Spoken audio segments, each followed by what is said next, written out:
This darkness is really taking its toll on Ekim is down to half a heart. Eat those cookies. Ow. No, not the armadillo. So how is CoNDOR structured? Well, this is an MMR matchmaking based tournament, with the finals being a double elimination bracket for participants with the top 8 MMR by the end of the season. Anyone is welcome to join, and players can join and quit during the beginning of the weeks that the tournament is running. The hidden MMR is assigned to you based on your speedrun PB, and if you are new to the tournament, or if you have been in the tournament before and have shown significant skill in the speedrunning community. At the beginning of the week, all participants are given 2 to 3 matches depending on the number of racers, and they will be similar to your skill level. Participants may also challenge any racer of any MMR as long as both racers agree and have not challenged each other already. The races are a set of 3, not a best of 3, so every race will have 3 races. Simply put, if you win, your MMR goes up, and if you lose, it goes down. Racer MMR is split into arbitrary tiers to know where they are in relation to the other participants. The top 8 are in Crystal tier. This is where the racers are playing nearly perfectly, with each step being towards the exit or being very efficient with kills. Average times at this tier is around 6:30 to 8 minutes. And with some god seeds you can even see sub 6s. Dying at this level in the mid to late game is almost an automatic defeat. Racers will likely be taking similar routes, and it's a matter of who is more efficient with their build. Depending on the number of participants, the next 8 to 12 racers are in the Obsidian tier. Racers at this level are very close to Crystal tier racers, with occasional hiccups in floor traversal slowing them down, such as a lack of AoE versus a single attack high damage build.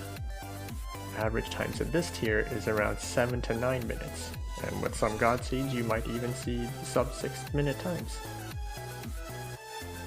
Next, 8 to 12 are in Titanium tier.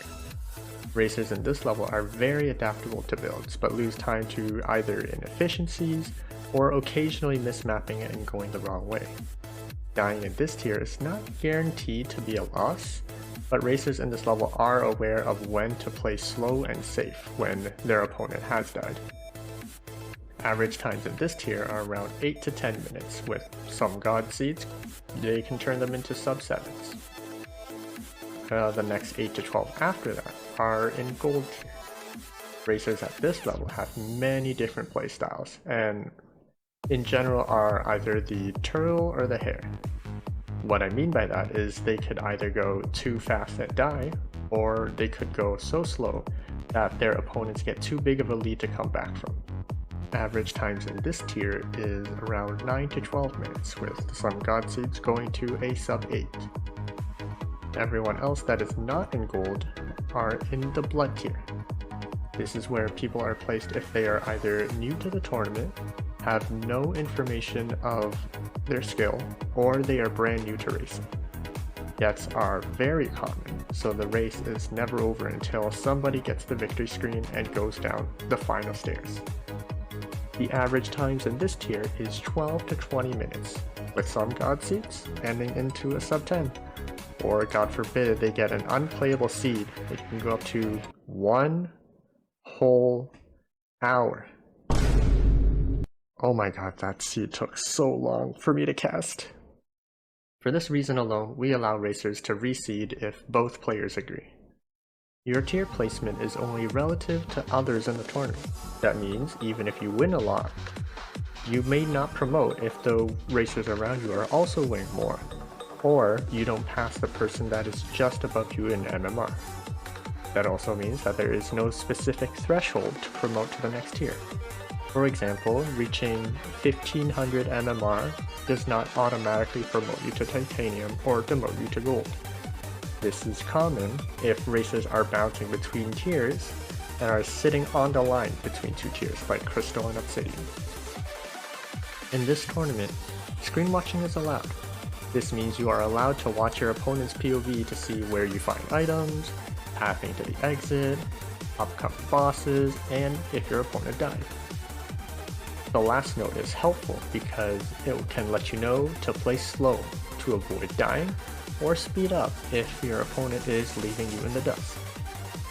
Therefore, racers are required to stream on Twitch for screen watching and to verify the integrity of the run, and if there is a commentator, a POV for them to talk about.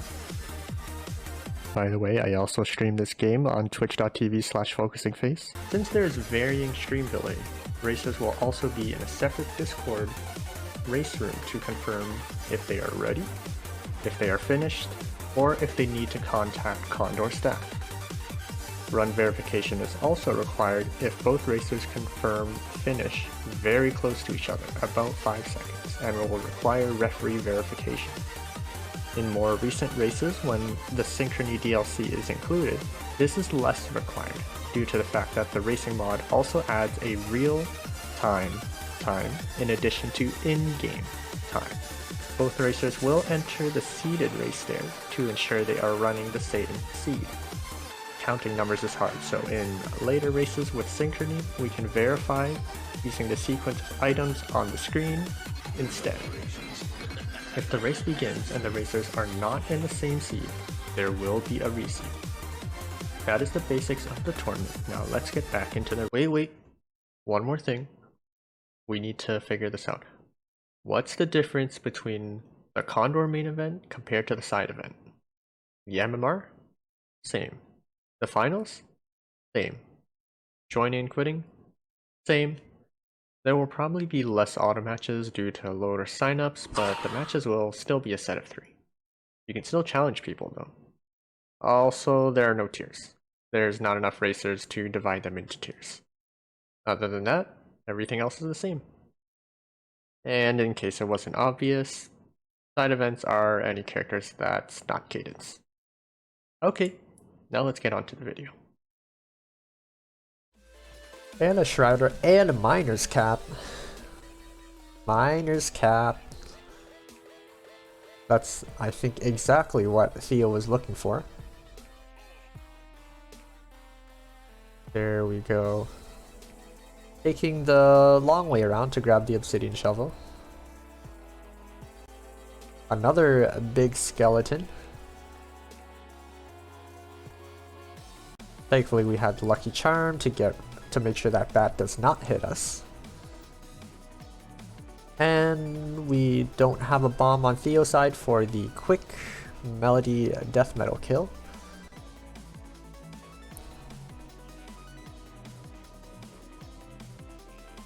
But it's not necessary. We've got the flawless victory.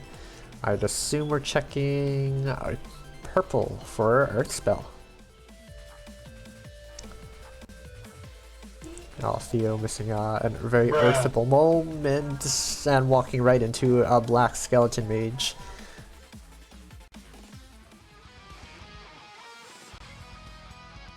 I'm definitely gonna be picking up that Miner's Cap again. That is a must. Where either Ekim did not see the Shriner or they swapped off of it, because I feel like Ekim should have, or should still have, the Miner's Cap if they had it before. Maybe Ekim isn't doing screen watching.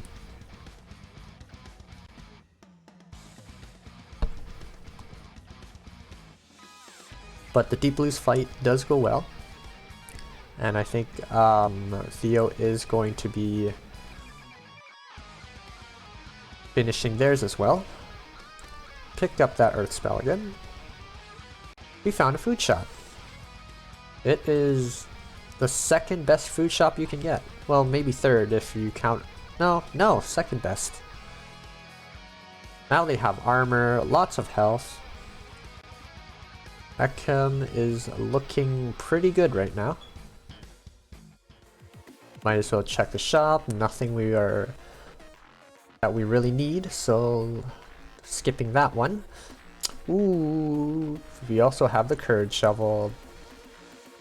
And they don't have the Miner's Cap, so they can definitely make use of that Courage Shovel. Where's the Courage Shovel emote? We don't have a Courage Shovel emote. Actually, I don't think they need anything other than maybe a Blast Helm.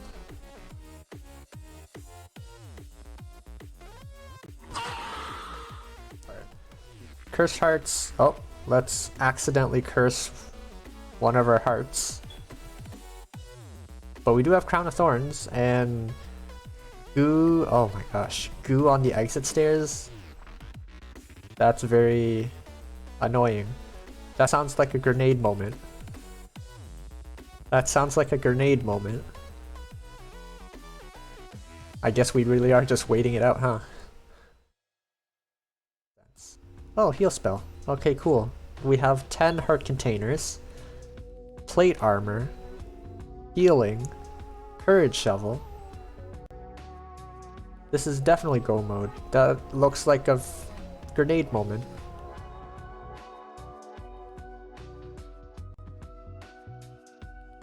We are okay. Everything's fine.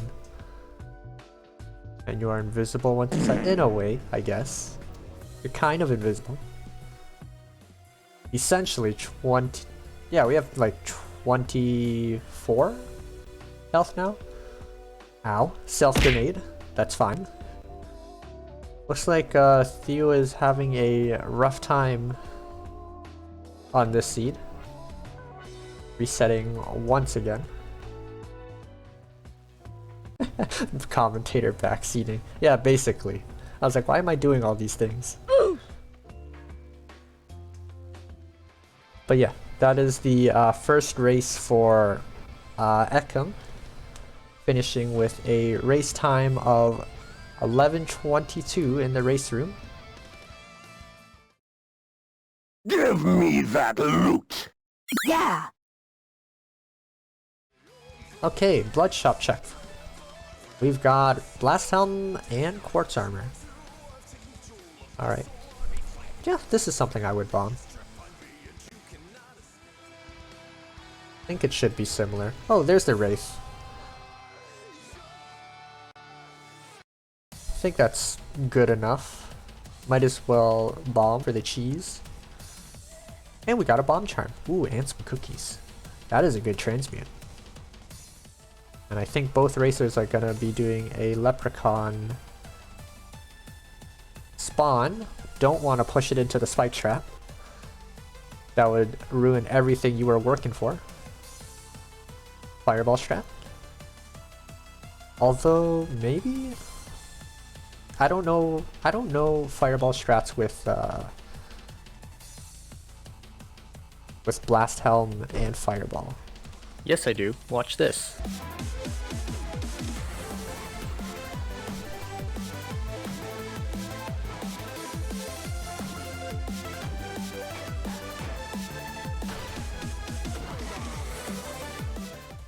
And they're both actually fairly close. Actually very close. They're on the same floor. Except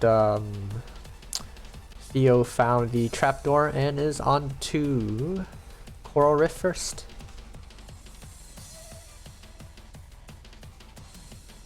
I think they are opting... Oh. I thought they were opting for the pulse strat. Where I think if you make the... head go sideways, then that would be a pulse strat, but if you make it go vertically, then it would be the fireball strat. Either or works. Except that was a Coral Rift 2, so pulse might have been the better call.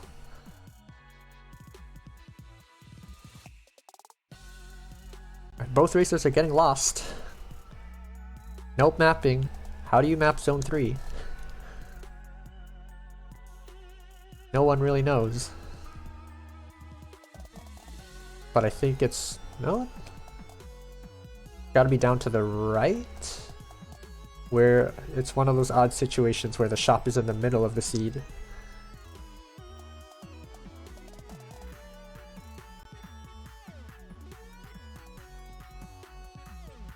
Okay, Ekim is still looking around the outskirts. I think eventually they did find it, just like Theo did. What a weird shop placement for Ekim. Meanwhile, I think Theo is going to do a bit of shopping. The one time I would say Charisma does help. 25 gold darkness. You love to see it. Alright, and both of them are down to Fortissimo at roughly the same time. I think Ekim is going to do some normal strats with a pulse. Lots of cookie usage from Theo just to keep the flawless. They're gonna check for Ring of Shielding. I don't think Ekim checked. This darkness is really taking its toll on Ekim. Is down to half a heart. Eat those cookies. Ow! No, not the armadillo. The cookies. So they are fairly healthy for the rest of the run. Okay, Ring of Shielding has been destroyed. Putting themselves in a tight situation. Okay, you know what? They got out of it. Everything's fine. Pulse tomes are not necessary, but ooh, we are beat for beat into King Konga. You love to see it. You got Blast Helm, you can protect yourself. Okay. Wrong. Well, actually, not even wrong spell. That should have been a no spell moment. That was a pulse moment. Failed pulse moment. And those misinputs has given Ekim the lead, who has still not found a ring yet. And both of them are on 5-3, about a couple rooms behind. Oh, don't tank that wall. Alright. Ekim really needs to survive. Ooh, okay. Theo eats yellow spirit. Although at this point it doesn't really matter. They get a free purple drink before Necrodancer. Neat. Okay, final hit for Ekim. Last Helm Bomb Charm making very good, or being very helpful in the fight. And they finish with a time of 9:55. The loot is mine! Woo!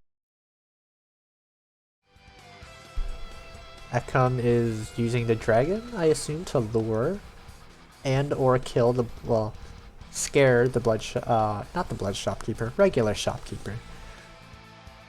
Freddy, you gotta go. The purple armor is mine. Got some delay issues. There we go, we're back. Oh, that's not how to... That's not how to Blast Helm Oral Riff. Well, no flawless for Theo. Let's see what they're missing out on. They're missing out on a free spell. That's pretty significant. Well,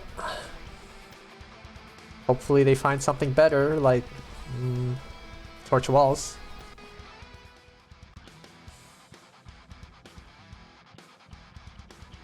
Okay, that is a lot of dark golems on Theo's side. Handled fine. Don't need Blast Helm. We're okay.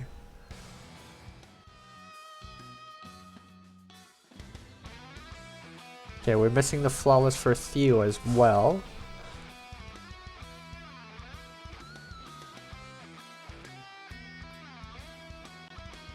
See, they are missing out on pulse tones. Missed pulse, bopped, deep blues, no flawless for Ekim. Maybe this time Theo will get we'll find something that will let them pull ahead. Fortunately, they don't have pulse, so they have to do the fight the slow way.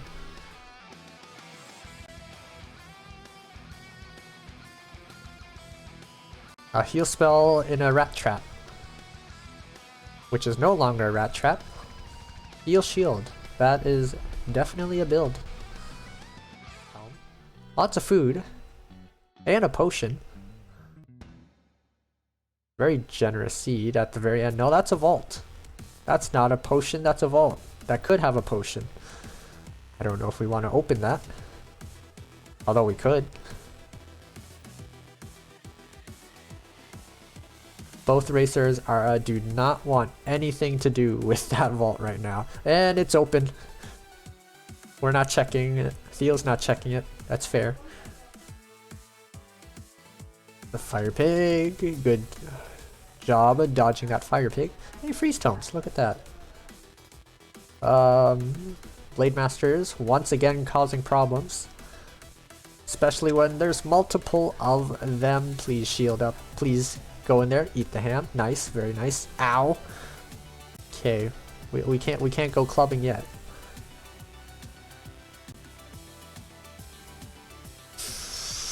Broken glass shovel for both racers, and it's still beat for beat into King Konga. Why is this such a close race?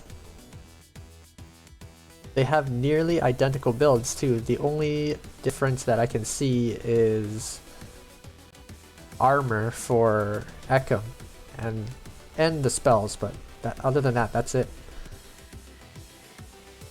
Fireball made that very quick for Theo, who's checking a chest when their opponent is right behind them.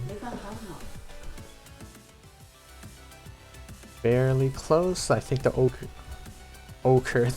ogre blocked that bomb.